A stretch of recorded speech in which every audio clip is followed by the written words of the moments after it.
अज़ीज़ तलबा अस्सलाम वालेकुम। पहले लेक्चर में आपने इसमें नकरा की अक़साम, इसमें मुसग़्गिर, इसमें मुकब्बर, इसमें ज़र्फ़ और इसमें आला के बारे में पढ़ा। अब इस लेक्चर में हम इसमें सौत और इसमें जमा के बारे में पढ़ेंगे। इसमें सौत उस इस्म को कहते हैं जो किसी इस्म की आवाज़ को ज़ाहिर करे, जैसे बिल्ली की आवाज़ होती है म्याऊं म्याऊं, चिड़िया की आवाज़ चूं चूं, बारिश के कतरे गिरने की आवाज़ या बूंदें गिरने की आवाज़ टिप टिप। इसी तरह घड़ी की आवाज़, घंटी की आवाज़ टिक टिक, घड़ी की आवाज़ जो है वो टिक टिक और घंटी की आवाज़ टन टन। तो जो मुख्तलिफ आवाज़ों को ज़ाहिर करे उस इस्म को क्या कहते हैं? इसमें सौत कहते हैं। उसके बाद आ जाता है इसमें जमा, वो इस्म जो एक ही किस्म के अफराद के लिए बोला जाए, यानी लफ्ज़ में वाहिद हो मगर मायनी में जमा हो, तो इसमें जमा कहलाता है।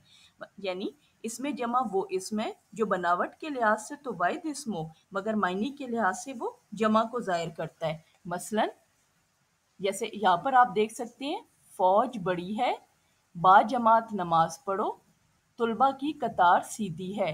अब इसमें फ़ौज, बाजमात और कतार देखने में तो ये वाहिद लफ्ज़ हैं, लेकिन इसके अंदर फ़ौज में बहुत से फ़ौजी शामिल होते हैं। इसी तरह बाजमात जब होती है तो जमात में बहुत से अफराद शामिल होते हैं, कतार में भी बहुत से अफराद शामिल होते हैं। तो ये वो अल्फाज हैं जो देखने में तो और पढ़ने में वाहिद लगते हैं मगर मायनी के एतबार से वो जमा में आते हैं। दरख्त पर तोतों का हुजूम है। अब हुजूम लफ्ज़ क्या है यहाँ पे? इसमें जमा है। काफिला मक्का से मदीना आया, काफिला जमा है, इसमें जमा है क्योंकि काफिले में बहुत से अफराद शामिल होते हैं, हुजूम में बहुत से अफराद शामिल होते हैं। लोग बाजार जाते हैं, अब देखने में ये लफ्ज़ वाहिद है लेकिन लोग अपने मायने में जमा रखता है, तो लोग बाजार जाते हैं तो इसमें जमा क्या है? लोग है।